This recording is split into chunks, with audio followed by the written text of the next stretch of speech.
Yeah, we're up.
Well.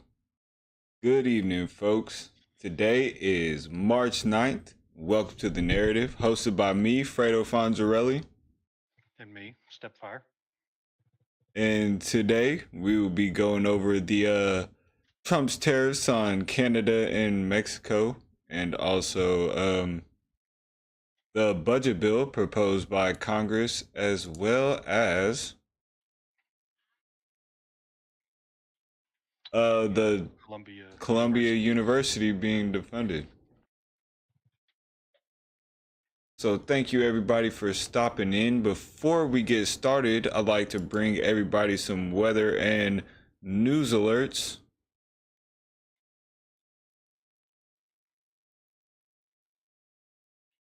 Start off here. Right now we don't have much, just a little light precipitation in the south and northeast, as well as a little bit in the Pacific Northwest. But throughout Monday through Wednesday, we will have moderate to heavy rain across the deep south and southeast through tonight into Monday. Much milder than normal conditions across northern tier states will be replaced by sharply cold air on Tuesday.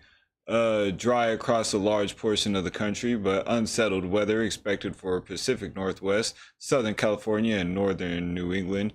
A low pressure system tracking near the Gulf Coast will be the main weather maker for the next couple of days, as much as the rest of the country will enjoy fine weather. Rain associated with the low pressure system will be moderate to heavy at times, along with embedded thunderstorms across the interior deep south and the southeast through tonight and into Monday. Isolated flash flooding is possible from the Florida panhandle and the southeast coast, where between 2 to 4 inches of rain is forecast to fall by Tuesday morning. So we have a flash flooding alert down here in Florida. We have two alerts. We got a special marine warning as well, issued till March 10th at 12:20 a.m. in Tallahassee. Special marine warning as well as flash flood warning. So look out for that. Over to you, Stepfire. All right. So our first topic tonight. Oh, I do want to give a shout out to JS Urban Adventures and King. Thanks for being with us, man. We Welcome, appreciate you. fellas. Um, be sure to hit that like and subscribe if you haven't. I'm sure you two guys already have. So, our first topic tonight is going to be the tariffs. So Trump has been upsetting global norms with international trade agreements, particularly with his approach on tariffs or with tariffs on notably China, Mexico, and Canada. Many of these countries plan to introduce reciprocal tariffs that could lead to a global domino effect. This is the fear. On February 4th, President Trump tacked a 10% tariff on all imports from China. This follows a hike in tariffs on electric vehicles, 25% to 100% by the Biden administration last May. Hmm. On March 4th, Trump imposed previously delayed tariffs on Mexico and Canada, 25% on all imports from both countries, with an exception for Canadian energy imports, which were only tariffed at 10%. Trump further increased the tariffs on China by an additional 10% March 4th as well. China has promised to respond to these tariffs with a 15% tariff on some imports from the United States and 10% on other imports. We'll get into the specifics a little later. Trump also plans to bring back policies enacted in his first term to tack a 25% tariff on all steel imports and to increase his aluminum tariffs from 10% to 25%. The steel and aluminum tariffs are imposed on all nations. There has also been talks out of the Trump administration about a lumber and copper trade agreement assessment, which means we could see further tariffs on those as well. When it comes to the Trump versus Canada trade war we got going on here, Trump's 25% tariff on all goods imported from Canada, with an exception to the energy imports, which is at 10%, as I mentioned earlier. The imports that will see the biggest hit through these tariffs are things like oil and petroleum products. Again, only at 10%, but these are going to be the most Canada, amount of Mexico, and China are tax pissed. dollars are coming from that, just because of how big the imports from Canada is with oil. Cars and trucks, auto parts, aluminum and bauxite, which is the material you need to make aluminum, and metal products. Due to Canada's reciprocal 25% targeted tariff, some consumer goods like household appliances, apparel, wine and beer, orange juice, and motorcycles will see negative impacts on prices for consumers. Um, so the taxes from that we impose on Canada is going to increase the prices we have here at home, and the tariffs they impose on us is going to make uh, their consumers pay more because it's a tax essentially. Absolutely, Um, yeah.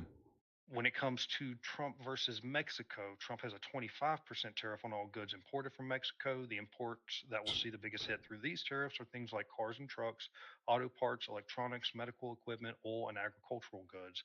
80% of all Mexican imports are to the U.S.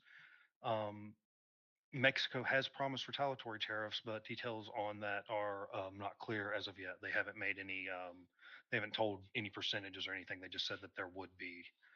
Um, as Okay. far as Trump and China, Trump currently has China at a 20% tariff on all goods imported from China. The imports that will see the biggest hit through these tariffs are things like cell phones, computers and computer accessories, electronics and industrial equipment, toys, games and sporting goods, and finally, appliances and furniture. Due to China's reciprocal 10% targeted tariffs, things like soybeans, meat and poultry, cotton, sour gum, and fish and shellfish will be part of the agricultural sector in America will be negatively affected. The Secretary of Commerce Howard Lutnick hints at at a possible tariff agreement with with Canada and Mexico. This comes after Trump further postpones the tariffs on Canada and Mexico. So he did push the tariffs that were going to be in effect March 4th. He pushed them to April 2nd. He said he was going to do April 1st, but he's a little superstitious. So, Yeah, and we have actually a timeline of his tariffs. Hold on, let me get that pulled up here. Um, so here we have from the Hill, President Trump's tariff timeline. What's to know? So on February 4th, President Trump imposed a 10% tariff on all imports from China, including medicine, metals, and machinery, like you were saying. And then tomorrow, the Trump administration enacted previously delayed tariffs on Canada and Mexico on Tuesday, imposing a 25% levy on all imports, blah, blah, blah. You just went through all that. Um, Trudeau actually appointed a fentanyl czar on February 11th in an effort to gain the approval of Trump by helping to dismantle the opioid crisis in the U.S. Despite Trudeau's efforts, Trump moved forward with the heavy taxes on goods and products that are set to cause consumer. Okay, so he tried to kowtow a little bit. yeah, I've meant to actually get into the reasons behind the tariffs. I never actually got to that part, setting it up. But, I did read through these articles, and some of the things that are mentioned, Mexico, illegal immigration, and fentanyl, and Canada, it's the same thing. Yeah, Um, now, I don't. I've looked at the numbers of how much fentanyl is coming across the border, north versus south. And while any fentanyl illegally getting across the border is a problem, the Mexico side is it's not even a drop in the bucket what Canada is, quote unquote allowing through. Um, so I know that's you Trump's said big Mexico reasons. is not even a drop in the bucket compared to what Canada's No, getting through. no, Canada is not a drop in the Okay. bucket at what Mexico is getting through. Yeah, so China is the number one manufacturer of fentanyl, and that, Well, that's it. That's the reasoning behind the attacks on China, the tariffs. yeah, yeah, and as we know, they've actually have deals with the, well, I don't, allegedly they have deals. I'm not even gonna say allegedly because it's common knowledge at this point. They had deals with the cartels to manufacture the fentanyl and get it over the borders over to us. So the tariffs make sense if you want to kill our people. We have fentanyl in our country. It's the number one cause of death of young people, people 18 to 25. in the modern era here in 2025, it makes perfect sense to Yeah, charge you guys for it. uh, it is killing a lot of people. I know that China is sending over the precursors necessary for the cartels to actually make it in Mexico and then send it across the border. Yeah. Um, it is it's interesting because it feels like 10 years ago fentanyl, you never heard of it. It wasn't really ever talked about, or it wasn't a thing, and it seems to be everywhere now. And Yeah, I knew a little bit about it. I had a lot of hippie drugstore friends. They had a lot of their parents and stuff worked in the medical industry, and they would tear the corner off of fentanyl pain pouches. patches and just Yeah, yeah yeah. put it under their tongue and stuff like that, but never at the quality or the way it's coming in now. It's kind of wild, to be honest. Yeah, But pretty bad. it seems to me a lot of people wouldn't even know about about the tariffs, and so I found this video on X, and as American AF puts it, it's an excellent breakdown of a tariff war. So let's give that a little gander. I concur. The most insane trade war has officially begun because Canada, Mexico, and China are pissed and have now all announced their own plans on how to retaliate against Trump's tariffs. So, what the hell is going on? Well, you see, yesterday Trump's promised 25% tariffs on Canada and Mexico and 10% on China officially kicked in. What that means is that any goods sent from these countries to the United States will now cost companies 25% more, or 10% in China's case. So, for example, if a Canadian business sent a car to the US that cost $50,000, today US companies will pay a $12,500 tariff at the border. So the price of your once $50,000 car is now actually $62,500. Why would Trump purposefully make things more expensive for Americans? Well, two main reasons. The first is more of a longer-term, unguaranteed benefit, but it would be to change consumer habits to buy more American-made products and incentivize more international companies to manufacture in the US. In theory, that means a stronger US economy, more stable jobs, and less dependence on foreign countries. The second reason for imposing these tariffs would be to use them as a tool to pressure Canada, Mexico, and China into doing what Trump wants. Some of these things that he's publicly mentioned include renegotiating trade deals, stopping illegal immigration, and the flow of fentanyl. There's also the far-fetched idea of Canada becoming a state of America. But here's where things get interesting, because instead of just doing what Trump wants, Canada has clapped back with a 25% tariff of their own, and Mexico said they're doing the same but haven't announced the percentage yet. China reacted a little differently by preparing to file a lawsuit with the World Trade Organization. So why is Trump not backing down? Just listen to this. In 2023, Canada sent 76% of all of their exports to the United States. That accounts for roughly 19% of their entire GDP. In 2024, Mexico sent 78% of all of their exports to the United States. That makes up 37% of their entire GDP. But for America, their exports to both countries combined only make up roughly 2.7% of their entire GDP. So simply put, even if they do retaliate, getting into a tariff war with the United States would hit Canada and Mexico much harder. Trump knows this, and he's using it. So just a simple breakdown, but basically what Trump's trying to do is just um, pressure China, Canada, and Mexico to back the frick off. You know what I mean? We have whole cities full of people that are nodding out. I think Kensington and Philadelphia. Just people, just entire communities on the street.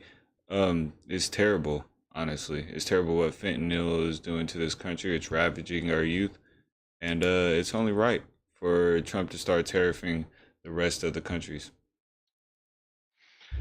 Yeah, I mean, some of the justification. I know that in response, I also didn't write any of this down, but again, I read it.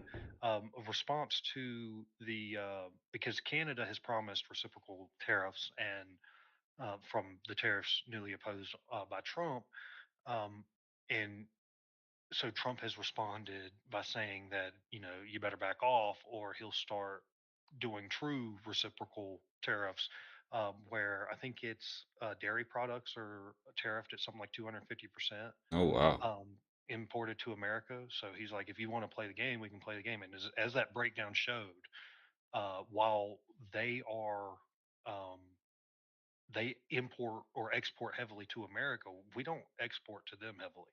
So the Yeah. tariffs, even if you add their tariffs on, it's going to hurt in one direction really bad. Yeah, I think Um, exports from Canada to America made up for, I want to say, like 37 to 40, high 40% of their GDP, if I'm not mistaken. yeah, and the for Mexico it is anywhere between 67%. 70 and 80%. I mean, I've seen 80%, but we'll go with that. 70% is Yeah, still pretty, it's still yeah, a that's lot. wild. Yeah, 25% of that, that's gonna hurt your bottom line. Yeah, and I mean, that's why he sees these trade wars as winnable. If you just look at what the numbers are, if there are things that he wishes these other countries would do, then tariffs is a great way of going about it. But I'm interested, aside from, in your opinion on this, aside from the leverage that tariffs put on other countries to do the will of Trump at this point, what is your opinion on tariffs? I like them. I like them a lot. We're America. We're the superpower of the world. We're the world's security. We secure most of the world's trade routes. Um, you guys should be taxed for that. Everybody should be taxed for that. I mean, of course, we have our interests, but there should be some sort of formal agreement. You know what I mean? And his reciprocal tariffs are just fine because he just said at the joint Congress meeting that he was gonna offer reciprocal tariffs all over the world. Yeah. If you're gonna tariff us for stuff coming into your country, you might as well tariff you the exact same, if not Yeah. more. I mean, I do think that it can help strengthen an economy, making the base of the economy much stronger. In order to have a strong economic base, manufacturing is necessary. Us exporting is necessary. Um, that's kind of what would help. I mean, that's what happened after World War II. Europe was decimated, and we had the factories just a chugging along, and we ended up creating the middle class like has never been seen in history before, and that was economically our strongest years. That's where most of the jump ahead of the rest of the world, even though we're such a young country, um, we were able to jump so far ahead. So using them for protectionism, I do see the utility in it. A lot of people like to say that tariffs aren't um, inflationary, but they are inflationary. Tariffs imposed on other countries or from exports from other countries is going to make the production of the product more expensive. Yeah. And that is always and forever passed on to the consumer in any situation. Um, One of the cool ideas, I haven't dived real deep into the math and how it would work, but the idea that Trump proposed on ending the income tax and instead trying to earn our money through Tariffs. taxes on tariffs. Yeah. It's an interesting idea. Uh, yeah, stuff would be a little more expensive, but everybody's going to have more money in their pockets because it's not being taken by the government. It's a, it is an interesting proposal. Um, I mean, what do you absolutely, and think? we're spending these billions and millions of dollars of work putting our troops on the ground in all these other countries, and like I said, protecting all these trade routes. I think that other people should start funding our efforts. I feel like all this shit that every other country is talking about, America is fascist. They don't appreciate the peace that we keep in this world, and so it is time to start digging in their pockets for what we're owed there and getting that protection insurance. Yeah, I mean, it can't just be a full relationship one direction, and then a half committed relationship in the other. Um, in the rest of the world, we have taken the mantle of leader of the free world, and with that does come some obligations, moral obligations. Could be argued, um, but that doesn't mean that we have to break ourselves in order to save the rest of the world. If we break ourselves, I argue we can't save the rest of the world. There you go. You know what I mean? Um, so do you got anything else to add on that, or you want to move into the budget bill? We can move on into the budget bill if you like. All right. Well, I'm going to be reading. Um, the AP has a great breakdown of the numbers here, so I'm just going to be reading from the AP. Okay. So House Republicans released a budget bill plan.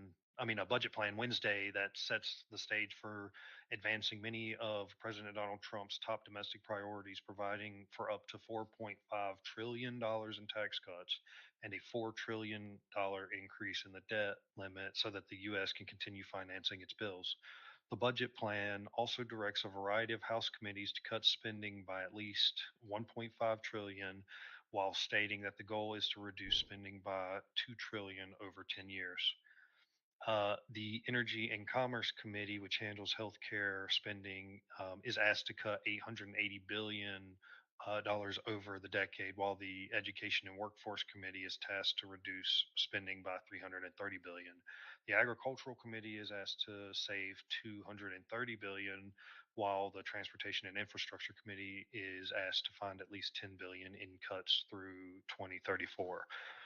Even as some programs would be cut, money would be shifted to other Trump priorities, including a 100 billion boost in defense spending over the next decade through the Armed Services Committee, and an additional 90 billion for the Homeland Security Department, which is carrying out Trump's massive immigration deportation. This is all happening in the loom of a potential government shutdown. Hmm. Um, I also have here because one of he wants to, from my understanding, he wants to add 4.5 trillion dollars in tax cuts on top of the Trump tax cuts from 2017. And then add it to the deficit, right? Well, yeah, technically it adds to the deficit. Um, there's I guess the show is the narrative. There's two ways to spin uh, that because technically the problem is spending. It's not how much you're bringing in; it's how much is going out. You can only bring in so much and still maintain a stable and growing country, Yeah. nation. Um, oh, I lost my place. I got to reading something. Um, uh, well, it's about the. I'm sorry, I'm blanking on that. But anyway, the so the $4.5 trillion in tax cuts, that's a lot of tax cuts. Um, I do want to go over the previous law before the Trump tax cuts of 2017, what the percentages are before, and then what the tax rate was after. Okay. This is um, one of those things you hear a lot of people say that the Trump tax cuts were cuts for the rich, was for the wealthy, the Well, billionaires for and more on billionaires. this and the GOP's push to pass While the that Trump is agenda, true, it is a cut for the millionaires and billionaires. It was a cut for everybody across the board, Yeah, facts. except for the lowest tax bracket.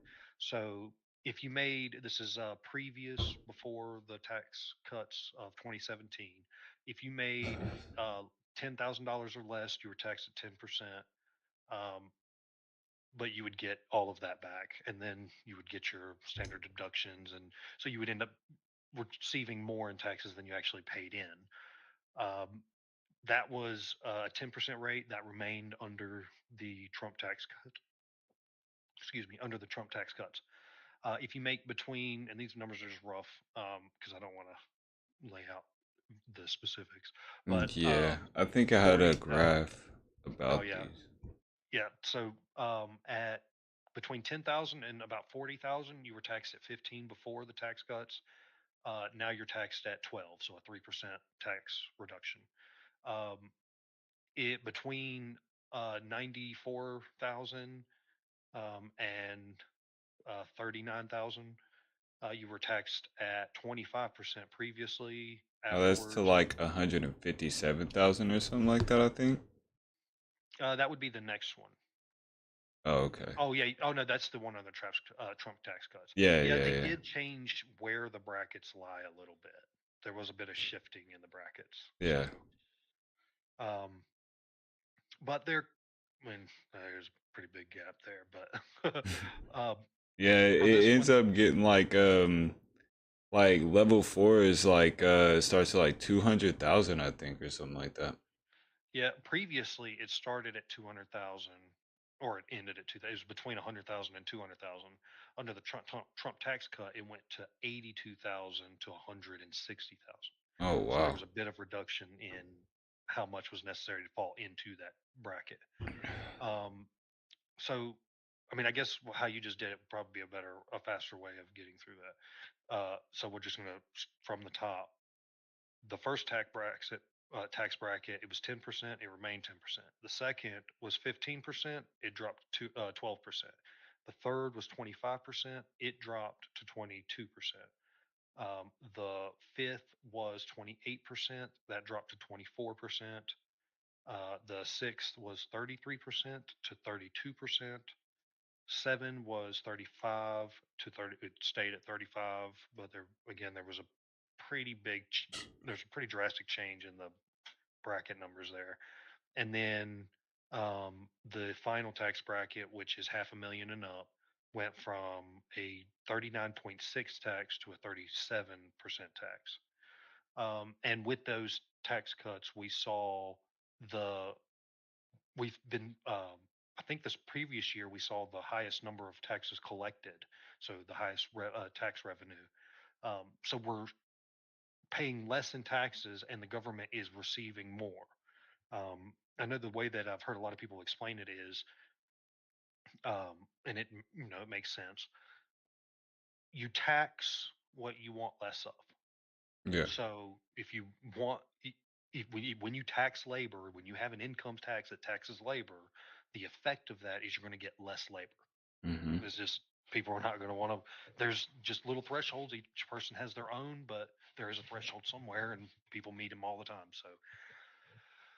Um, so there was with the tax cuts, the Trump tax cuts, he did remove the SALT tax, which was the state and local income tax deductions for income tax, sales tax, and property tax. Um, so that means you can no longer apply your state taxes you paid to your federal, and to deduct it from your federal and therefore pay less federal taxes because you pay more state tax. Yeah. Obviously, that's a problem in like California where this is really big, and all the rich people would pay less taxes simply because they pay high They make more money. state tax in California. Yeah. So now, people who don't have a salt tax in their state, they can't deduct. So, like North Carolina, you can't deduct your um, state taxes from your federal tax. So now I'm paying a disproportionate compared to what the rich people are paying now. So that was something that was done away with the Trump tax cut. Um, and it also repealed the mandate for the Affordable Care Act, which I can only see as good. That shit was bullshit. Pissed me off. Yeah, facts. Like I said it all. Let me pick my own shit, man.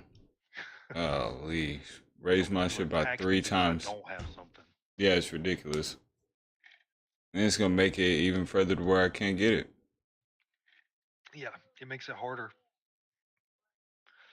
So, um, so the budget bill as it is right now, this is essentially right off the assembly line of ideas. So one could say This is just a pipe dream because it's just a Republican wish list. So it has to actually go through, and you got to make your deals and stuff.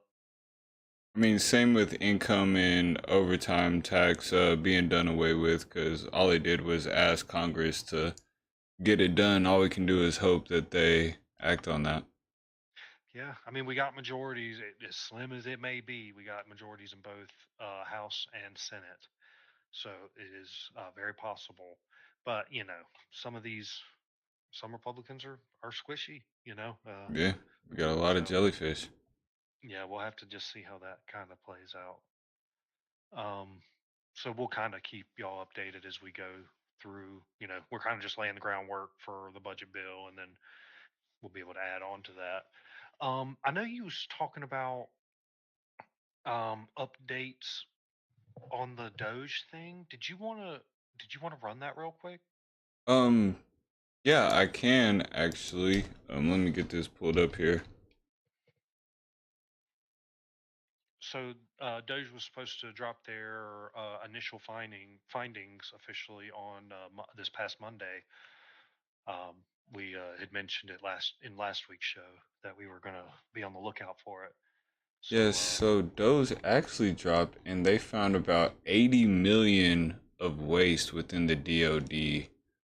Let me find the actual tweet. I have the tweet of Sean Parnell responding, but sorry, I'm a bit unprepared. yeah, we didn't put this in the show notes, so I don't blame you. We kind of got through the All right, budget here bill we go. pretty quick, so gotta kind of feel the air before we move on to the next story. All right, all right, all right. So what we have here is initial Doge findings reveal 80 million in wasteful spending at DoD. A quick review of some of the initial findings within some of the initial findings within the Defensive Department by the Department of Government Efficiency reveals that some $80 million in funds wasted on programs that do not support DoD's core mission. In a social media video posted yesterday morning, Chief Pentagon spokesman Chief Sean Parnell read off a few initial findings from DOGE, which revealed expenditures many service members would be hard-pressed to connect to Defense Secretary Pete Hegseth's focus on lethality, meritocracy, and accountability, standards, and readiness. At the DoD, we've been working hand in hand with the DOGE team, Parnell said, and at hand in glove with the DOGE team is what he actually said. And as the secretary said, we welcome that process because the process will make us more lethal, and that means our war fighters on the battlefield will be more successful. Among the DOGE findings, Parnell highlighted 1.9 million for holistic diversity, equity, and inclusive transformation and training, 6 million to the University of Montana to strengthen American democracy by bridging divides, 3.5 million by the Defense Human Resources Activity to support DEI groups, and 1.6 million to the University of Florida to study the social and institutional detriments of vulnerability and resilience to climate hazards in the African Sahel. Altogether, he said, the full set of initial findings of DOGE reveals about 80 million in wasteful spending that could be better spent on lethality and readiness. On the day he's sworn in, Hegseth released a message to the force spelling out his 3 top priorities. Those include reviving the warrior ethos and restoring trust in the military, rebuilding the military by matching threats to capabilities, and reestablishing deterrence by defending the homeland. Parnell said the DOGE team is just getting started, rooting out the department expenditures that are not aligned with the secretary's top priorities. This stuff is not a core function of our military. This is not what we do. This is a distraction from our core mission, he said. Today's actions are just a start. There is more to come this week. Again, we are hardworking, hand in glove with DOGE, so stay tuned in the weeks ahead as we trim the fat, preserve the muscle, and make the DoD more mission capable and more lethal. And here is the video, the response that Sean Parnell put out here. Take a little gander. So we promised you transparency at this Department of Defense. And America, that is exactly what you're going to get because you deserve it. So at the DoD, we've been working hand in hand with the Doge team. And as the secretary said, we welcome that process because that process will make us more lethal. And that means that our warfighters on the battlefield will be more successful. And that's what this process is all about. So, in the interest of transparency, look at some of the initial things that we found. In the Air Force, $1.9 million for holistic DEI transformation and training, $6 million to the University of Montana to strengthen American democracy by bridging divides. At the Defense Human Resources Activity, $3.5 million for support to DEI groups. And how about this one? $1.6 million to the University of Florida to study social and institutional detriments of vulnerability and resilience to climate hazards in African Sahel. You see, folks, this stuff is not a core function of our military. This is not what we do. This is a distraction from our core mission. So we believe that these initial findings will probably save $80 million in wasteful spending. Again, $80 million in wasteful spending just right here. So stay tuned. Today's actions are just the start. More to come this week. Again, we are working hand in glove with Doge. So stay tuned in the weeks ahead as we trim the fat, preserve the muscle, make the DoD more mission capable and more lethal. And that is just 80 million within the DoD. We actually have other things here. So this is directly from Doge, a tweet that says agencies often have more software licenses than employees, and the licenses are often idle, i.e. paid for but not installed on any computer. For example, at GSA with 13,000 employees, there are 37,000 WinZip licenses, 19,000 training software subscriptions, and multiple parallel training software platforms, 7,500 project management software seats for a division with 5,500 employees, and 3 different ticketing systems running in parallel. Fixes are definitely in the works, they said. They didn't name the agency though, but this one they say the SBA, the Small Business Admin, completed the same software audit in their initial findings. This isn't just a deep dive, this is just their initial findings. They have 10 software products with 10,000 plus licenses. They only have 8,000 employees slash contractors. 17.5 unused ServiceNow licenses costing over 2 million annually. Second year in a row spending 1.2 million on 7,000 unused Okta licenses. I'm not sure what that is. Paying for 1,000 Slack licenses, only using 10 of them. Ridiculous. Absolutely ridiculous. Yeah. Then we have the National Institute of Health canceled 7 grants for transgender experiments on animals, including $500,000 to use a mouse model to investigate the effects of cross-sex testosterone treatment, and $33,000 to feminizing hormone therapy in said male rat. Yeah, I just don't understand what the NIH has any business doing any of that. I mean, National Institute for Health. Detrimenting the health of our public, studying ways to basically just studying transhumanism and the ways to degrade the human body rather than keep it healthy and strong. Yeah, basically. How do we more safely ingest this poison? It's like, well,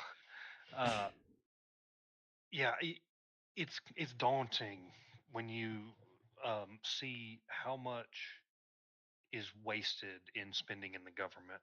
And that Space Force show with Steve Carell, he had a scene in there where he was like $8,000 for a button lid, so you can't accidentally hit the button to launch the rocket. And he's like, I'm not paying that. Yeah, facts. And then at the end of the show, he props his foot up on the desk and accidentally hits the launch button because he didn't. The case on it, so that spending that $8,000 would have saved them, tens of millions of dollars from watching this us rocket into space with no astronauts or anything. It's a funny joke, but it is a serious problem because these things that shouldn't cost as much as they're costing, we're paying for them. And the reason we pay for them is because it's somebody else spending our money, and they don't care how they spend our money. It's not their money; it's our money. Facts. So they end up, and most of the time, they end up doing it with people who've lobbied with them. So they send these contracts to people who, want these, that lobby these politicians. So there's a favoritism game played where it's not about the competition, it's about who you know. And that bloats how much we're spending on all of these various things. And I said it was daunting. The daunting part of all of it is that none of it is a drop in the bucket for how much we're actually spending every year. Uh, it the savings are nice and they have to happen, but it does seem that there has to be more drastic measures taken um, in order to try to get um, the debt under control because it's just spiraling right now, and you know, we can hope that we can grow our way out of it. That's kind of what the whole idea has been is, we'll incur this debt, but we will outgrow the debt that we accumulate. But then we was like, yeah, but we can just take out more debt, and we're growing. That has happened. Um, but bubbles grow too, so we have to be careful because, we're playing with fire. And I'm all on board with the Doge thing and finding out how much we're spending, but some stuff has to be done through Congress if we're going to really see um, our economy not implode from the weight of the debt. Yeah, there has to be some sort of change because oversight is necessary. Apparently, with all these findings we're having, especially, and you hit the nail on the head. I don't know what the term is for whenever the government puts like their secret nefarious plans into our media or whatever. I forget what they call that, but yeah, they put it right in front of our face because once you get a government contract, you can charge them whatever, and the government Yeah, will pay top dollar $5,000 for a 9 millimeter round. You know what I yeah, mean? Like it's ridiculous. It's absolutely ridiculous. yeah. So, well, that was a cool little Doge update. Um, we'll keep y'all posted as we come across any more stuff when it comes to that. You got anything else, or do you want to move into the third topic here? I'm ready for Colombia. Alrighty then. So this was a predictive programming. Yeah, I was thinking about that, and I Predictive wasn't sure if that programming. was Yeah, it. there you go. Yeah, that's it. Um, so this is according to Reuters. They got a pretty good write up on it. Um, President Donald Trump signed an executive order on January 29th to combat anti Semitism and pledged to deport non citizen college students and others who took part in pro Palestinian protests. Some people call these pro Hamas protests, and sometimes there is a distinction there, but most of the time it's really hard to find, just from what I've seen. Um, a fact sheet on the order promises immediate action by the Justice Department to prosecute terroristic threats, arson, vandalism, and violence against American Jews and marshal all federal resources to combat what is called the explosion of anti Semitism on our campuses and streets since October 7th, 2023.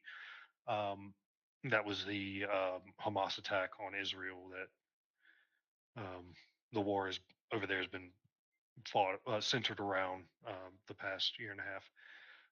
ICE has arrested a man by the name of Mohammed Khalil. He is one of the leaders of the pro-Palestine protests and encampments at Columbia University. He is reportedly having his student visa and his green card revoked by the State Department. Mohammed Khalil has previously stated that we should seek the quote, total eradication of Western civilization, end quote. Um, And then I have I had a clip, but I forgot to pull it, so we're not going to play that. Is it the But it clip from the article? I got a clip right here, a minute and a half from Reuters. no, this was one from X. Oh, okay.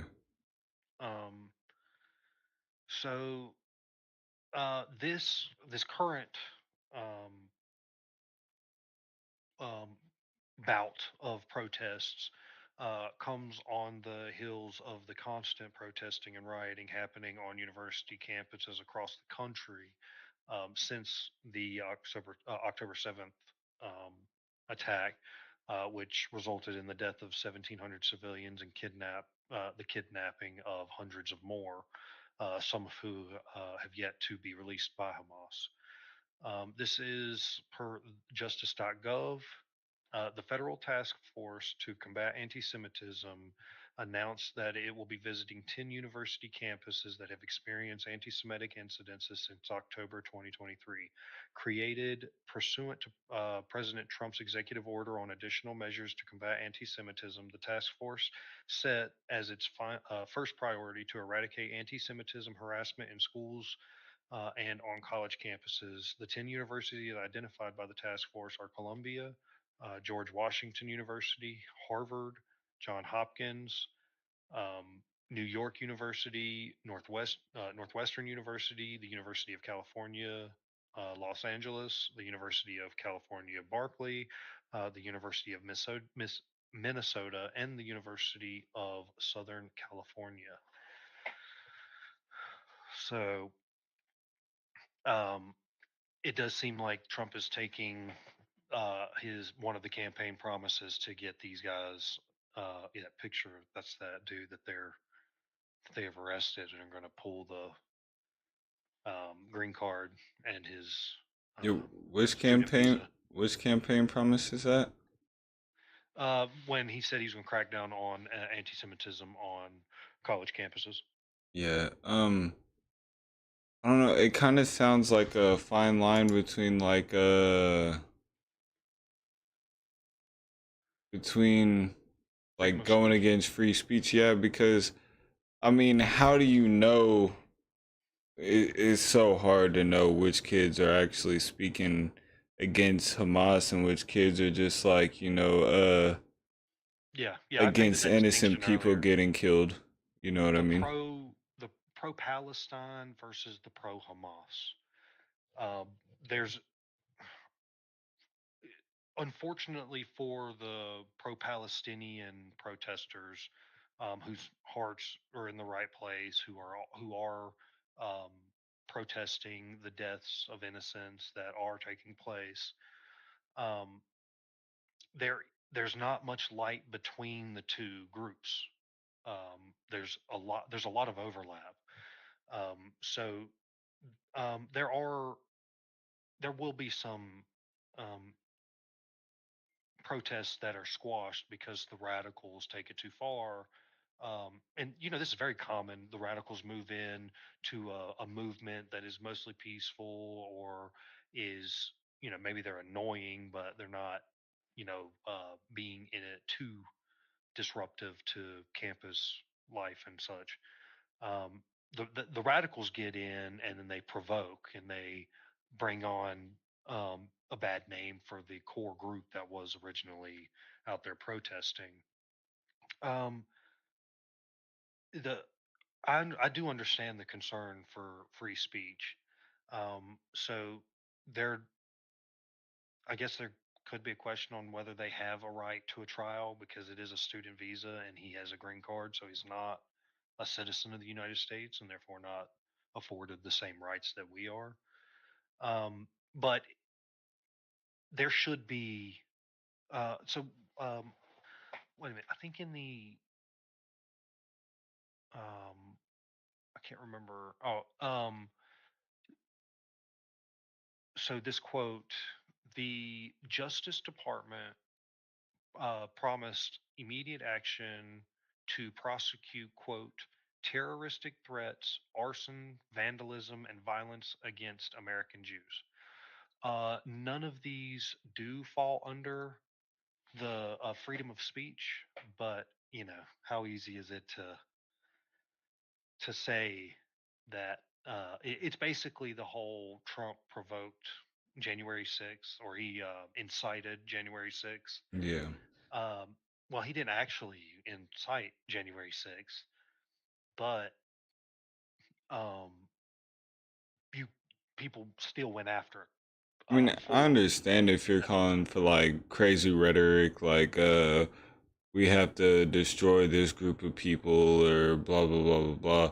But just saying, but just saying to somebody that I oppose this war, you spending money to this war that's doing military actions that I'm against, and having a protest on that behalf and expelling students for that. Um, I'm not sure if I agree with that. Yeah, I mean, I I agree with the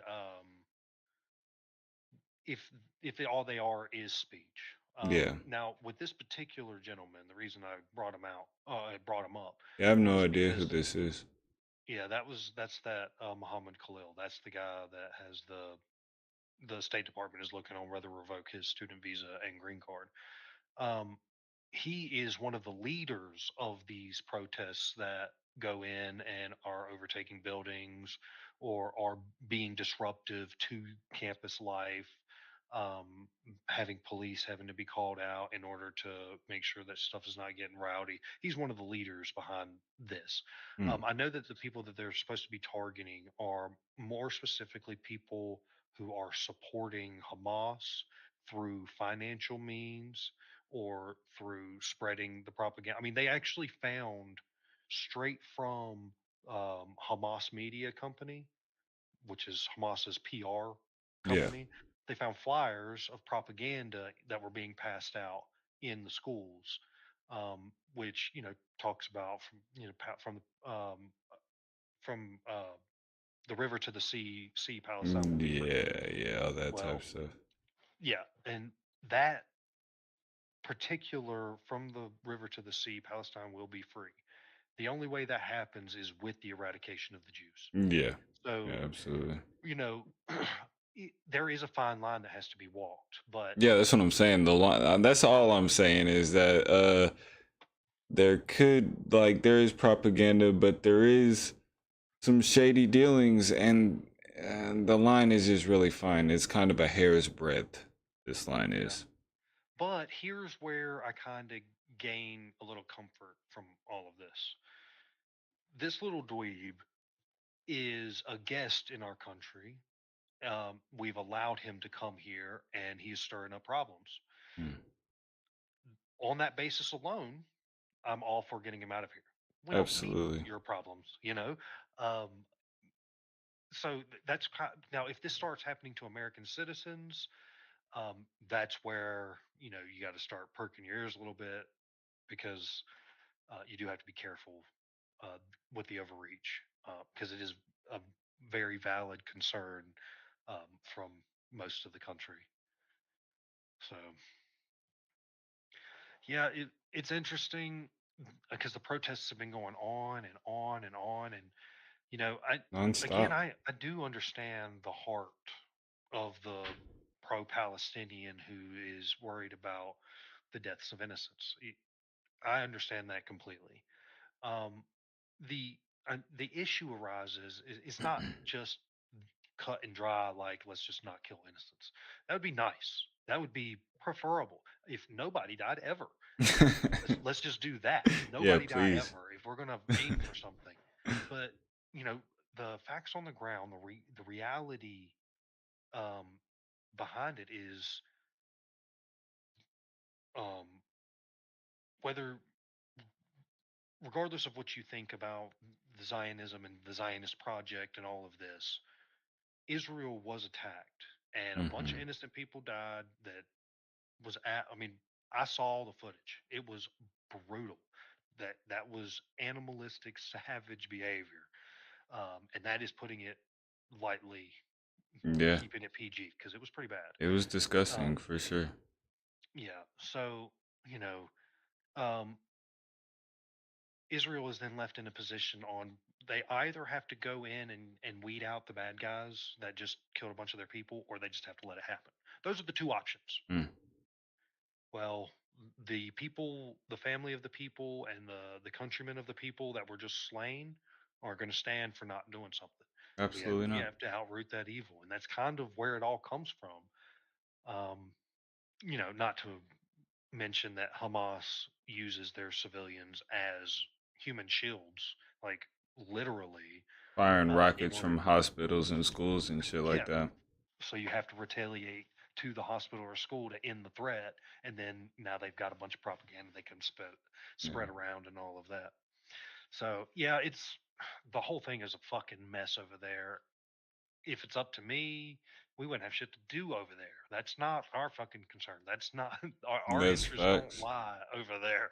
So I know that the bigger conservatives, uh, they do have this strange tie to that patch of land over there, like the Israel of today was the Israel of Old Testament, as if these were the same things. I don't even think it's Uh, religious. If it is religious, it comes from Mammon. You know what I mean? They're getting their pockets greased to kind of be in that lobby, you know? yeah, I mean there is that, but what about the people who are principled against it, That's probably or like comes from a Protestant eschatological sort of standpoint where they're like coming from a prophecy driven sort of edge, you know what I mean? yeah, well, yeah, that would be back to the religious motivations. Yeah, yeah, yeah. So um, I've never really understood the motivations over there. Um, I mean, here's something we do know. We do know that Muslims like to go into territories that they've conquered and destroy the history um, of that area so that it can be um, whitewashed, if you will, in order for their narrative or their um, beliefs. And that's well documented. The amount of information that we've lost um, due to that, some historical sites that have been religious sites for Christians and Jews that have been, you know, just completely destroyed, and the same thing with synagogues and churches. They just completely uproot all the history and culture that surrounds these places. So there's been a lot that's been lost I mean, due to absolutely. I that mean, type of ideology. and not even to mention like the propaganda that they spread to their children. Like, whenever I was in high school, I went to sleep to creepy pastas and stuff. And even back then, this is probably like 2014. Nah, this is like 2010, something like that. There were videos about like Gaza and like the Disney-esque type of videos they would show their children about Oh yeah, yeah, indoctrinating them into murdering Jays. And, yeah, and you know what I mean? It's yeah. kind of wicked. It's a very real threat once you look at it. Yeah. It is. It is insane that you would. I don't know how anybody could um, treat their children in certain ways, and that fits into that category of things you shouldn't expose your children to that kind of propaganda. It just seems like, just on the face of it, it would intuitively, it would seem like it's a Abusive. ridiculous thing to do. Yeah. um, What do you but say we listen to what this wacko is talking about and then open it up for people to come discuss with us about what they heard in the news today? let's do it. Let's get it. Oh, University rules. let's start this over. This is not a matter of simply violating university rules. This is a movement, an anti-war movement. Agents from President Donald Trump's administration have arrested Palestinian graduate student Mahmoud Khalil, who played a prominent role in last year's pro-Palestinian protests at New York's Columbia University. That's according to a statement released by the Student Workers Labor Union, which added that Khalil was arrested by U.S. Department of Homeland Security agents at his university residence on Saturday. Khalil has been one of the lead negotiators with school administrators on behalf of the pro-Palestinian student protesters.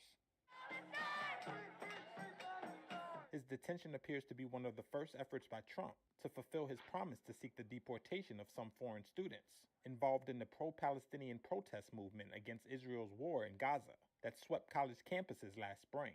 A spokesperson for Columbia said the school was barred by law from sharing information about individual students. Spokespeople for Trump, DHS, and the Department of State did not respond to questions. It was not immediately clear on what grounds DHS agents arrested Khalil. Khalil's arrest comes on the heels of the Trump administration canceling government contracts and grants awarded to Columbia University worth about $400 million. The government said the cuts in the student deportation efforts are because of anti-Semitic harassment at and near Columbia's Manhattan campus. In response, Columbia's interim president said the school was committed to combating anti-Semitism and was working with the federal government to address their legitimate concerns.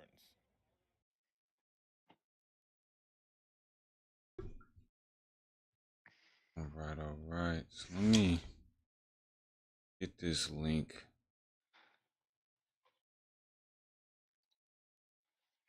Send it to the chat. So we'll see if anybody wants to come up and discuss any of the stories or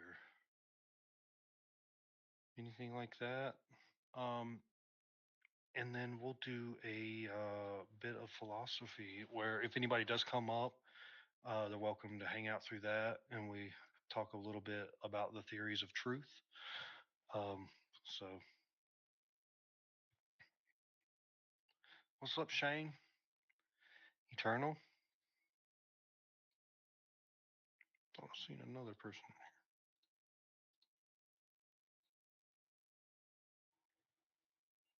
Oh no.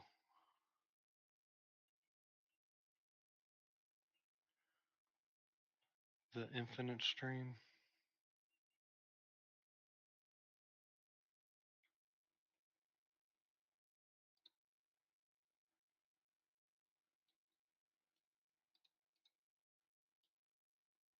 Okay.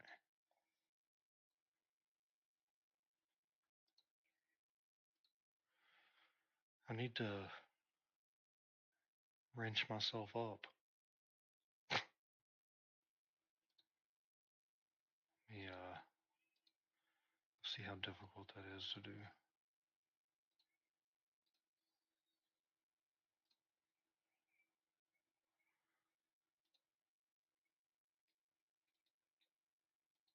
There we go.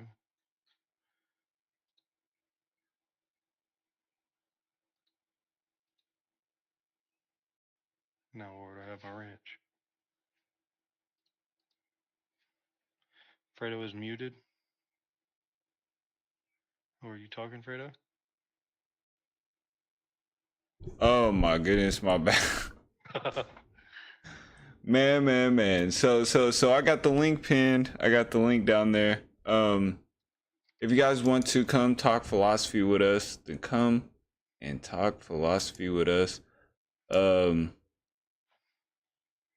Stepfire, while we're waiting on you guys, Stepfire will be presenting to us the 3 theories of truth.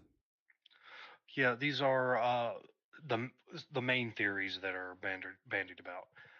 You have correspondence theory, coherence theory, and pragmatic theory.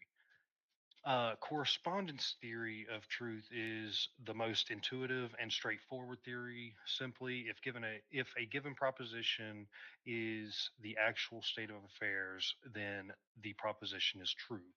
The example is the sky is blue is only true if the state of reality is such that the sky is actually blue. The critique of this theory, this seems, again, this is like the most straightforward of the 3 theories. Um, uh, so it's just basically saying that if it purports to reality, then it is true. Okay. A critique of this theory of truth is when defining correspondence, which is the act, fact, or state of agreement you get into infinite regress of definitions, because you can just ask, well, what does that mean, and what does that mean, and never do you actually get to the point at which the conceptual truth actually touches the uh, the physical truth, the material truth, or however you would state that. Philosophers have attempted to solve this issue by putting forth primals or first principles, axioms, a priori beliefs, stuff like this, stuff that they are kind of just self justifying in their view. Um, the problem here is it itself has many critiques. Another critique of the correspondence theory of truth is subjectivity. Simply put, there is no objective arbiter to confirm whether or not our proposition actually reflects reality. Examples of this would be the schizophrenic. Do they actually hear um, the voices? Well, funny enough, if you look at them, if you um, are testing their ears to see how their hearing is doing, when they say they hear voices, their eardrums actually uh, spasm as if they are hearing something. So there is a physical effect that is going on. I have a theory Um, on that. oh yeah, what you got? Oh no, I just think that like a little bit of Terrence McKenna back in the day, the old hippie psychedelic dude. He wasn't too far off whenever he said like schizophrenics or shamans or whatever. But I still believe that shamans like are in communicating with some sort of spiritual principality. So whenever you're schizophrenic and you're hearing voices, you are hearing voices. They're just probably the voices you don't want to be hearing. Yeah. So um, the subjectivity, there is no objective arbiter to confirm whether or not the proposition actually reflects reality. Um, so if you have somebody who is a schizophrenic and then you have somebody who's not, the schizophrenic says they say they hear voices, and in to their reality that is true. They do hear voices. To the non-schizo, they don't hear the voices. Well, which of them is true? This is one of the problems with correspondence, Hmm. the correspondence theory in and of itself. I Okay. do believe that we kind of use a blend of all three of these theories in order to have a fully fleshed out, coherent view of what truth is. Um, Yeah, I was about to say because it's kind of like there are things that can be like most things are um like objectively experienced through like everybody on earth, but there are some things like the way that some people think, like some people think in pictures and like can imagine things like in 3D and some people can't.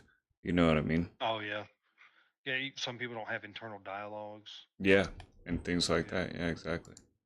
King says, I think it's the brain that is firing the eardrums like a sym- sympathetic, sympathetic Sympathetic reflex. reflex of the things going on in their minds.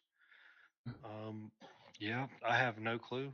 I mean, it sounds plausible, um, but I don't know what's going on. I don't know if it's, the more spiritual, like Fredo was positing. It very well could be.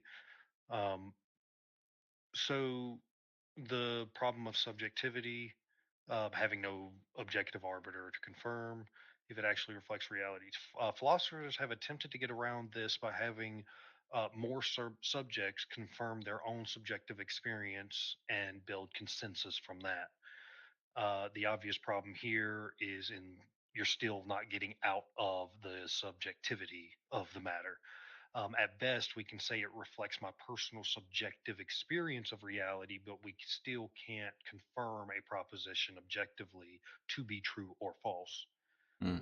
King follows up, no internal monologue is crazy. I can't get myself to shut up. Yeah. Facts, bro. Um, the last critique that we will cover of the correspondence theory of truth is abstract propositions, such as 2 plus 2 equals 4.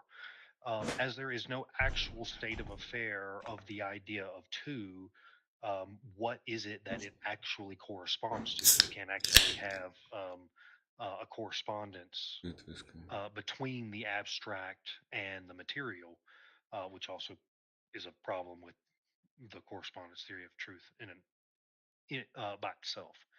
That whole definition seems fallacious to me. What's that? Like a statement is true if it fits cohesively within a broader network of beliefs. So it seems Oh yeah, like we'll be wait before we move on to coherence because we're oh, in I thought correspondence that's right what now. you were just talking about. My No, bad. we're fixing to move into coherence, and then we'll get into that because that one's trippy.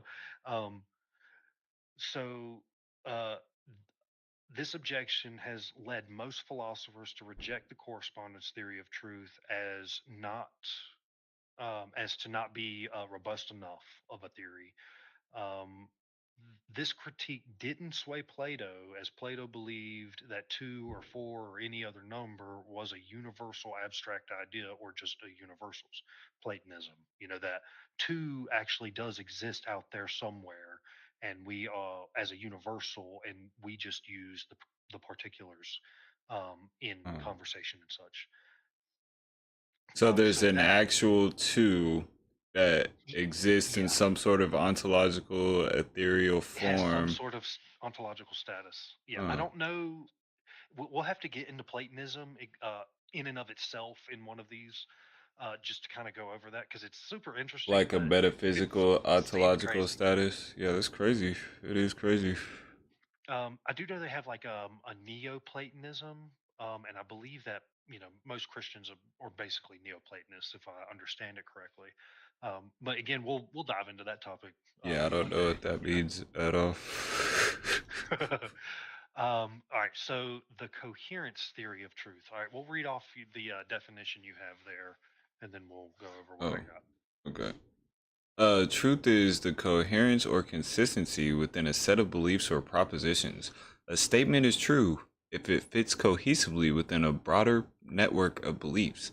Hegel and later refined by logical positivists. Yeah. All right, so in order to address some of the flaws perceived in the correspondence theory of truth, the coherence theory of truth was born. Coherence means united, orderly, and whole. Another way to put it, the proposition is internally consistent within the subject's set of beliefs. Example is Fredo is a married bachelor. Within this proposition is a contradiction. Fredo cannot be Oxymoron. both a bachelor and married, as the definition of these terms contradict. Therefore, because the example proposition does not internally cohere, it is false. From this example, as laid out, we can dive into a critique of the coherence theory of truth. The proposition is again, Fredo is a married bachelor. On the surface of the proposition, it could not be true. Therefore, it is false because it is incoherent. But what if my misunderstanding of the definition of bachelor includes men who can be married? My proposition, the proposition from my view, could then be true or false because it is internally consistent with my set of beliefs. Um, so that kind of gets into it. You can get into Whacktown where you're calling things true because they are internally consistent in your beliefs, but you That's a like have presupposition, though. yeah. Well, that's where coherence gets attacked. That's how you hit coherence is you presup the shit out of it, and Yeah. it's hard to get around because it also is a um, why an internal critique is so effective Hmm. because you can't from your worldview impose your worldview as their worldview and then attack against it So because that's not the coherence worldview. is like using your worldview as the reason for um the truth existing. I'm not here's sure. all right, so one of the beliefs that we hold is that logic is real and consistent. um King said, wouldn't a widower be a married bachelor? No, I because don't a think widower so. isn't married anymore. Yeah, yeah. Um, and I don't know what the definition of bachelor. I mean, in coherence theory, you could believe that and it be true.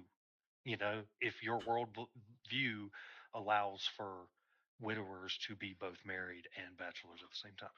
Um, but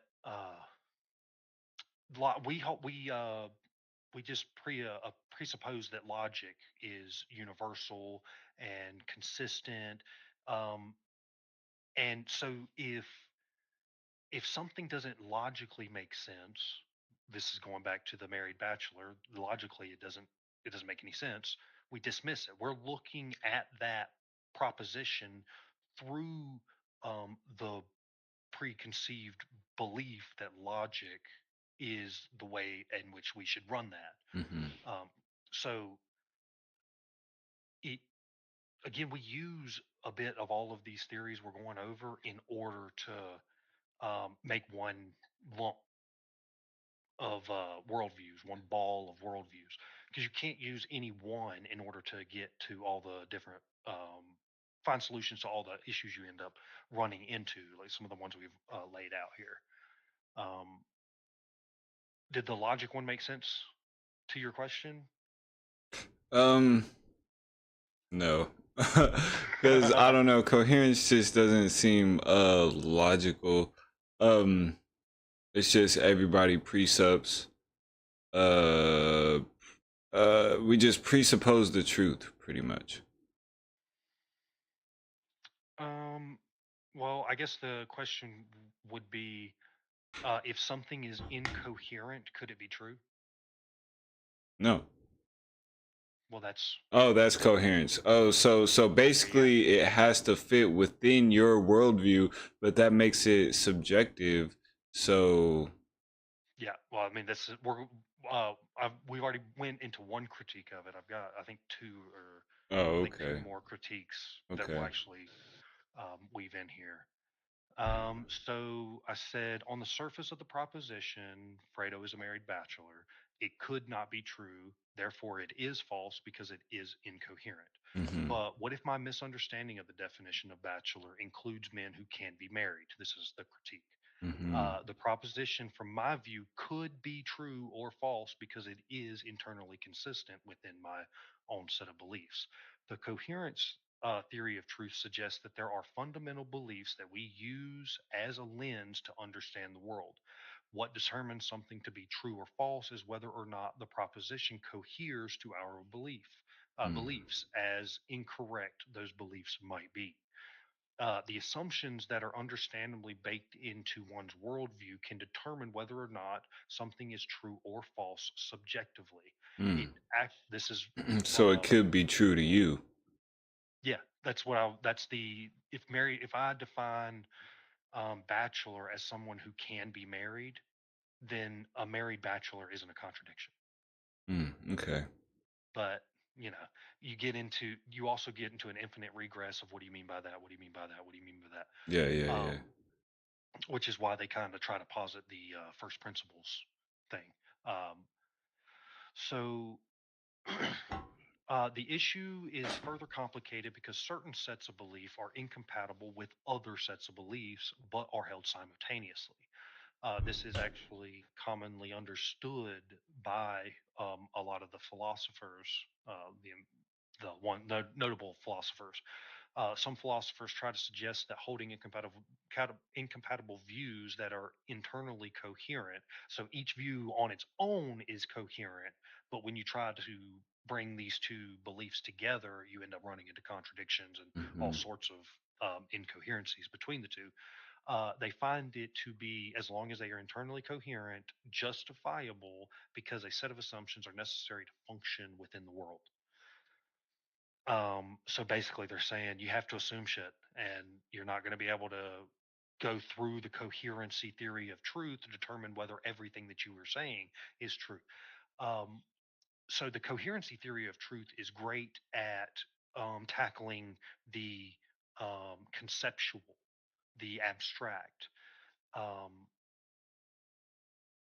Truth is subject based on assumptions. Um, yeah.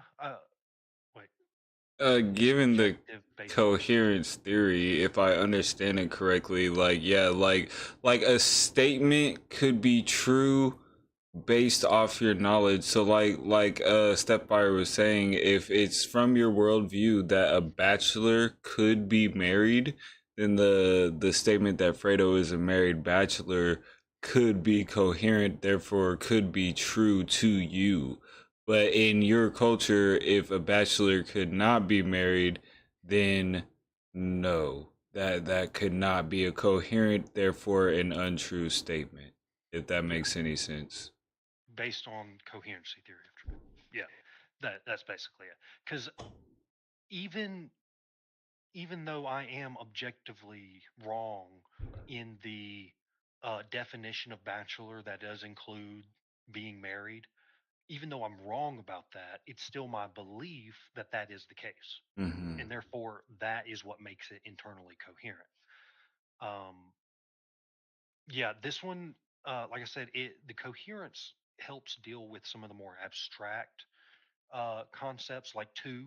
You now have a coherent, because I understand what two is, so I can through coherency, um, the coherence theory of truth, 2 + 2 = 4. I can actually, that is true Does because two I have an know. ontology? No, I'm just fucking with you.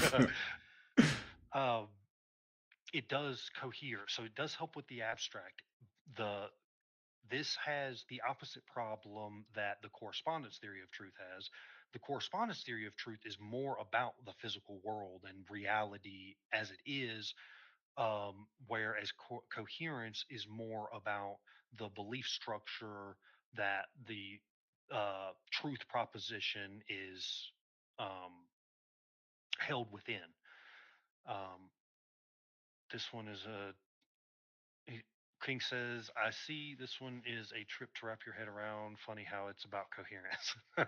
It is crazy. Yeah, I mean, it will help you. I mean, this kind of information, it seems, some of it's interesting because you're like, why are people thinking that hard about that shit? But it's cool how you can apply it to debating or talking to other people and I trying to was just understand where they're thinking coming that. from. I was thinking about how about to smash these motherfuckers. um, so yeah, so that kind of falls victim to the opposite of the correspondence in that you still can't touch the objective physical reality with the coherence theory of truth because it's Hmm. all subjective. Yeah, the whole thing is a metaphysical concept. It all has to do with your beliefs and your presuppositions, basically. And also, everybody in the chat, if y'all want to come talk about the three theories of truth, hit that link. Hit that link. We're gonna get metaphysical. We're gonna get philosophical with it, baby. You know what I'm saying? Yeah, we're fixing to hit The the final one, pragmatic. pragmatic theory of truth. Okay. This, if you thought the last one was a little out there and hard to understand, this one is, this one will ask, we'll just get into it and you'll understand. Okay. The pragmatic theory of truth suggests that language is like a toolkit and that the truth of a proposition is determined by whether or not, in fact, it achieves the purpose of a given That's the utterance. most straightforward one out of them all. The That one to me seems like it would be the definition of truth. That's the closest one. You know what I mean?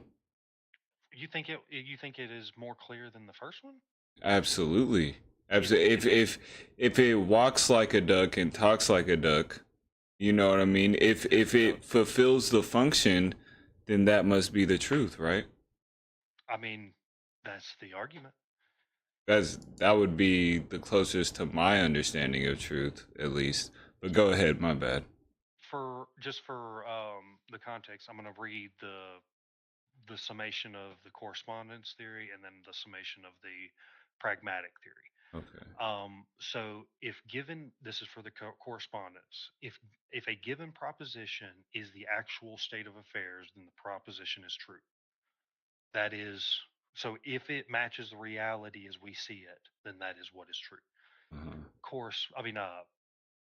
Pragmatic theory suggests that the truth of a proposition is determined by whether or not, in fact, it achieves the purpose of a given utterance. Mm-hmm. Um, we'll get into some of the critiques of that because it is an interesting one too. Example, take the proposition the traffic light is red. If if the purpose of this proposition is to convey to the driver that he cannot legally go because the traffic light is red, then the proposition is true.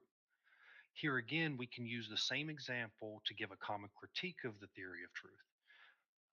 Because the purpose of the proposition is taken into account, since we're adding some telos to it, this is Mm-hmm. unlike the other two where there's purpose involved, meaning.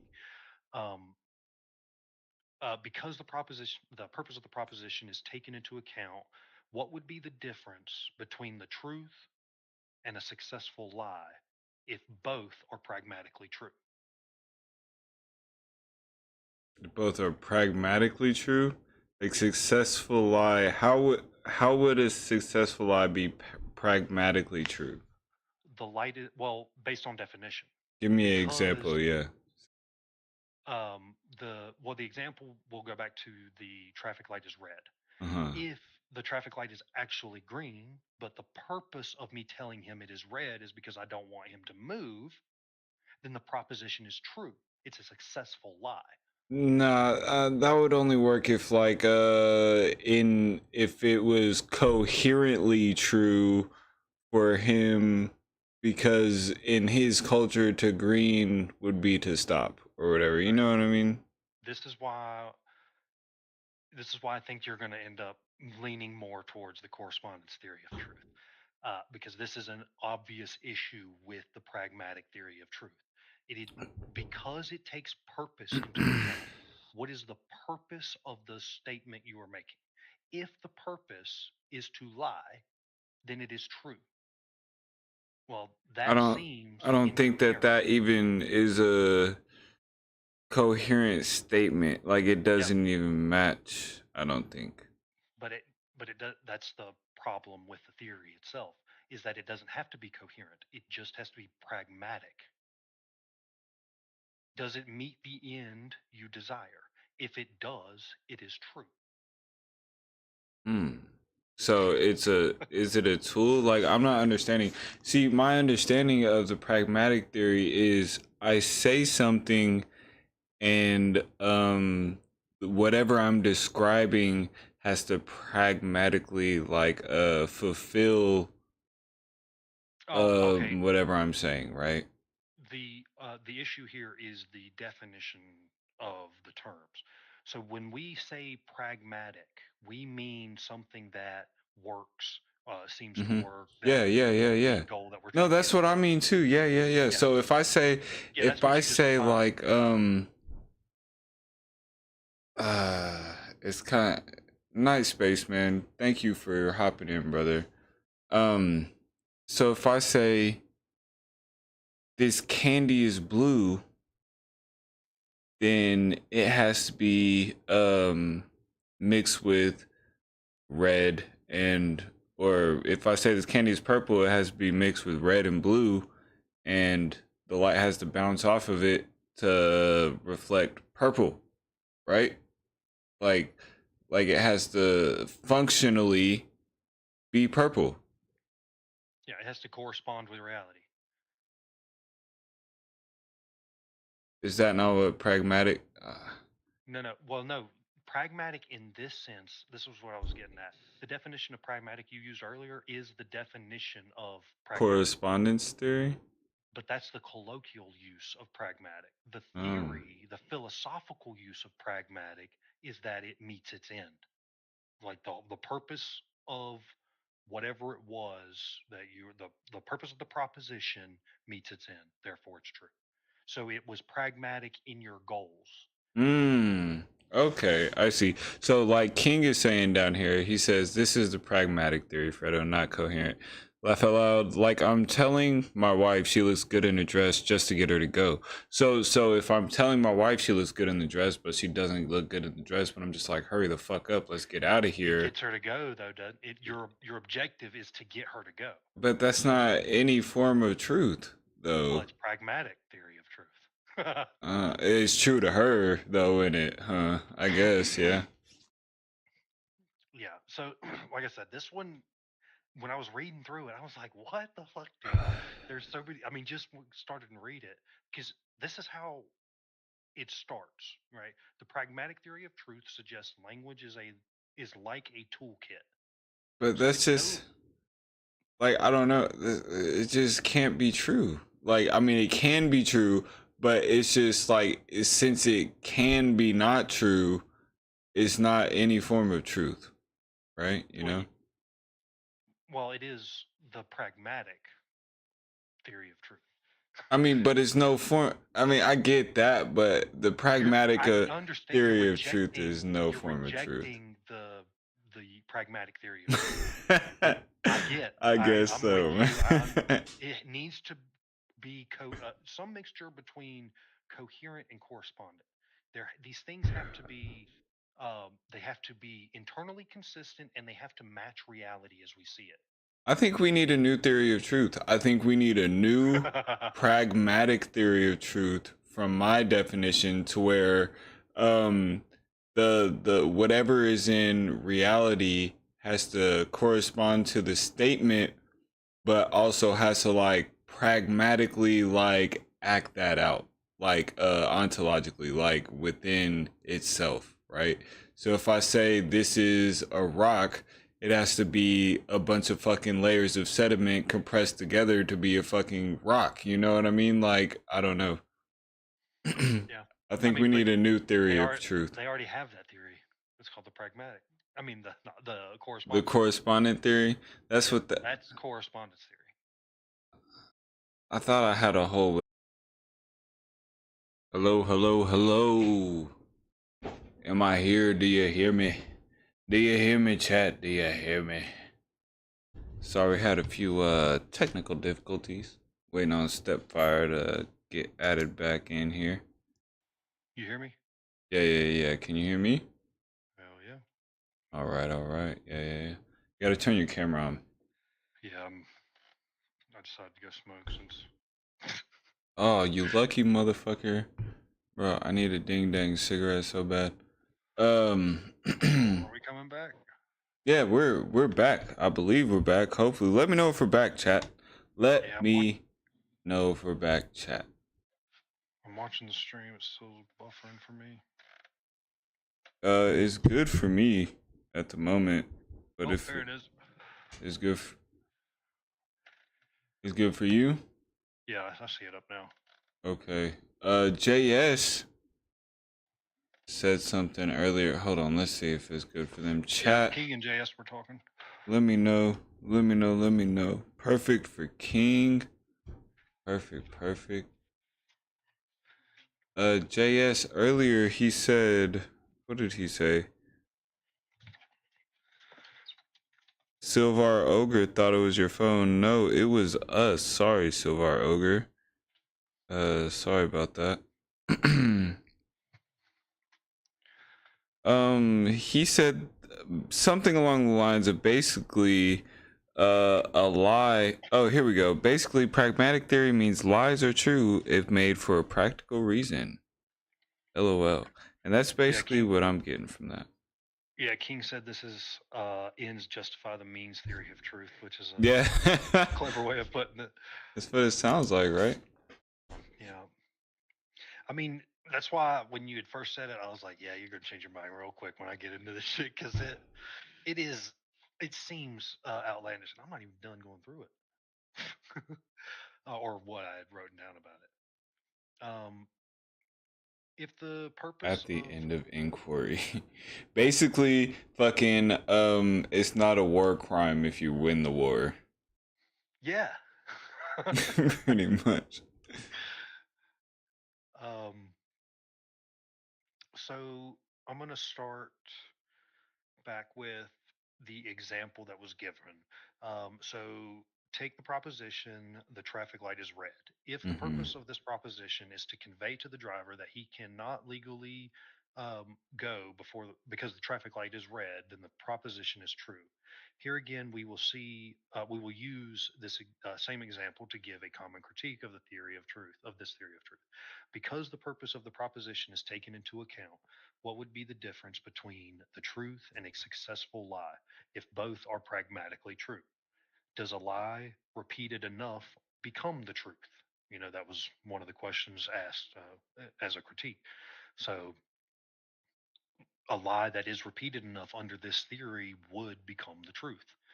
Um, another um, question that you could ask: daily self-esteem positive affirmations might not actually be true. They might not actually correspond to reality, or be coherent with um, the set of beliefs that you hold. But if your purpose was to feel better and the daily affirmations make you feel better, is it now pragmatically true? Most ethical propositions rely on the pragmatic effects of the propositions. You said most. Yeah, most ethical propositions rely on the pragmatic.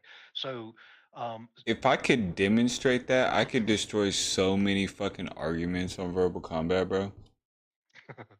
well, the secular most all secularist um, ethical propositions rely on Pragmatic pragmatic theory of effects. truth. So Give me an the example reason one time. the reason that murder is wrong is because we want a live civilization. So murder is um, wrong is true because we don't want people killing each other and destroying civilization. So that's how they um, justify it. It's not an epistemic justification, but it is how they would justify it, how they would make it coherent in their worldview.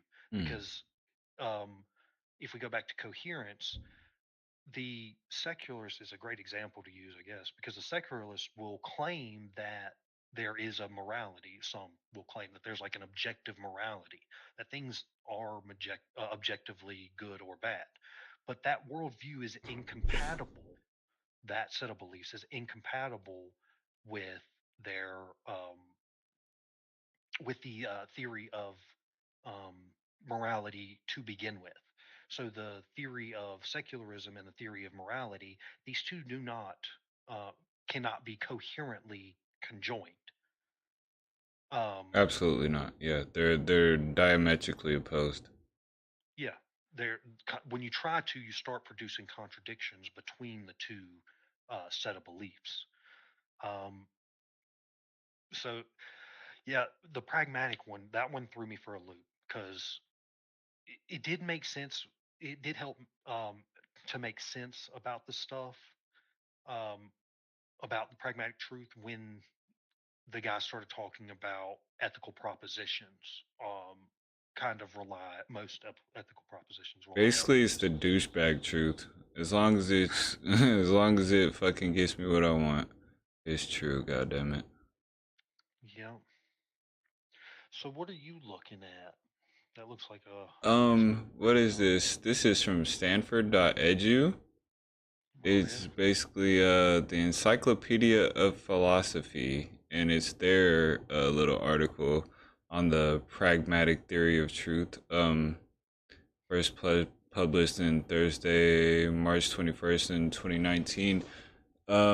It says pragmatic theories of truth are usually associated either with C.S. Peirce's proposal that true beliefs will be accepted at the end of inquiry, or with William James's proposal that truth be defined in terms of utility.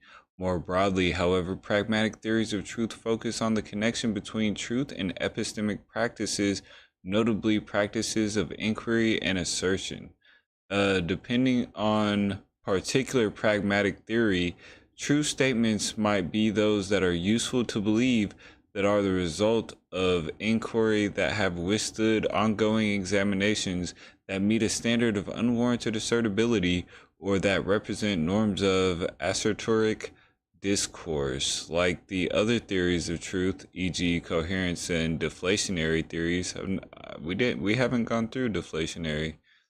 Um, Yeah, I mean, there's way more theories of truth than these. The three I just went over were the most popular of the three. I mean, we Oh, can, we're gonna have to get on then. Yeah, we're yeah, at gonna have some to. point we can dive into the different fields of these theories and how they kind of propose solutions for some of the critiques that we went over today. Yeah, we're gonna have to do that.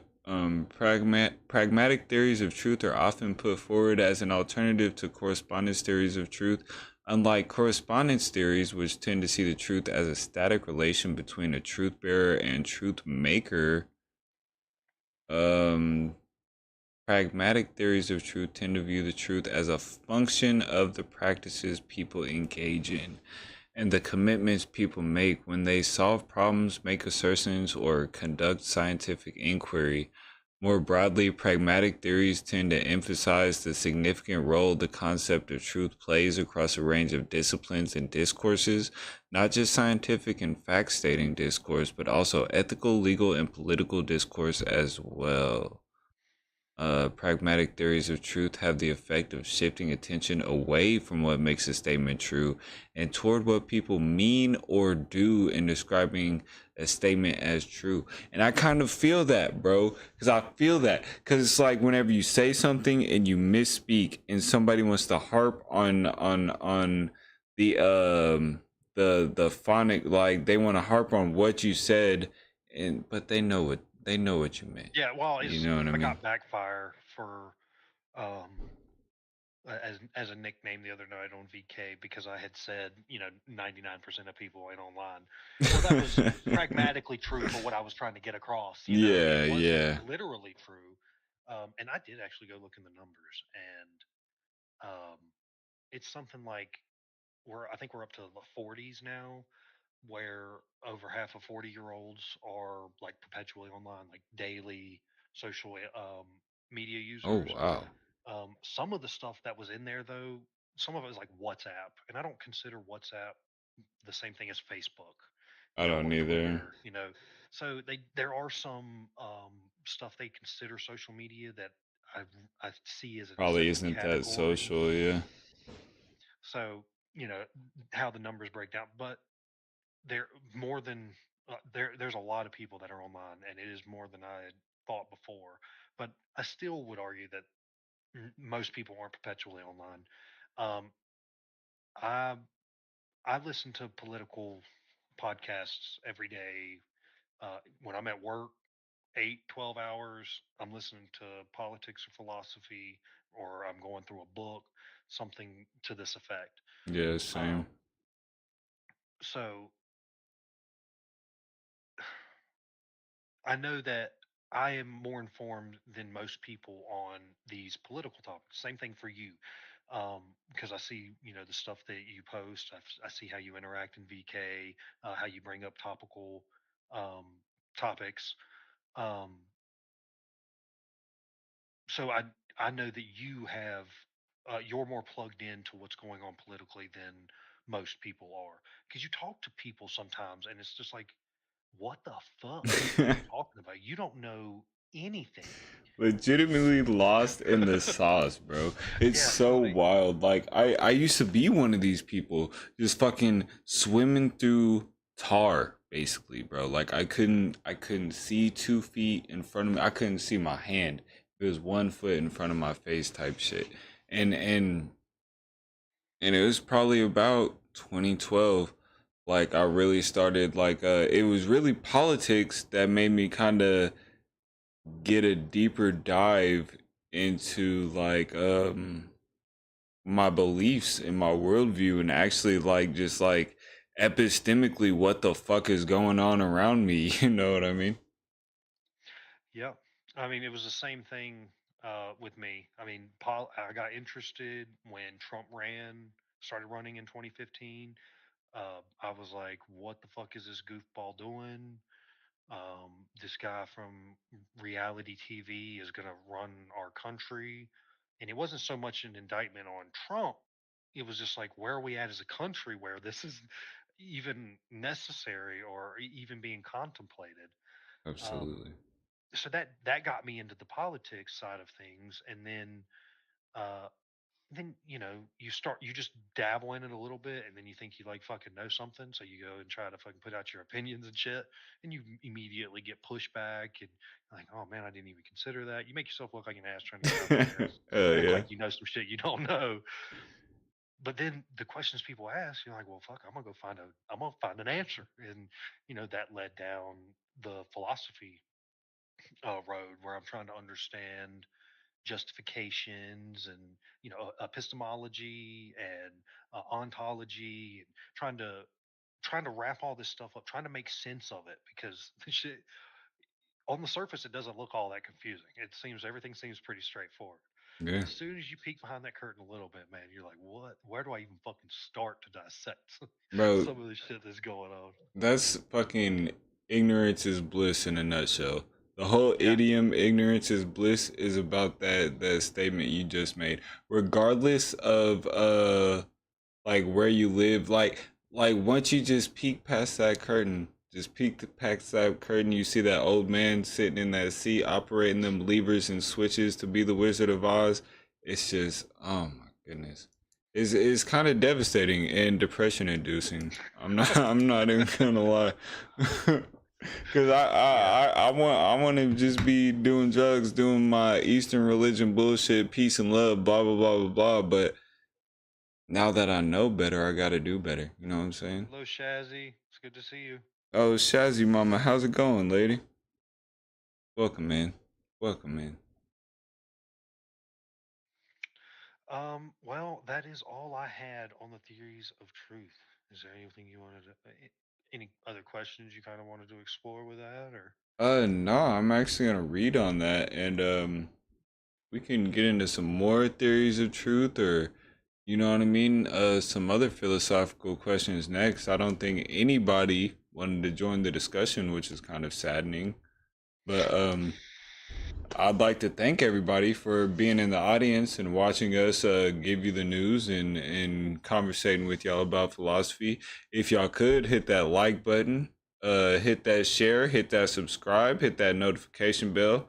We're here every Sunday night, 11:15 Central, 12:15 Eastern. I'm Fredo Fonzarelli. Here below me is Stepfire. Stepfire. Y'all already know what it is, man.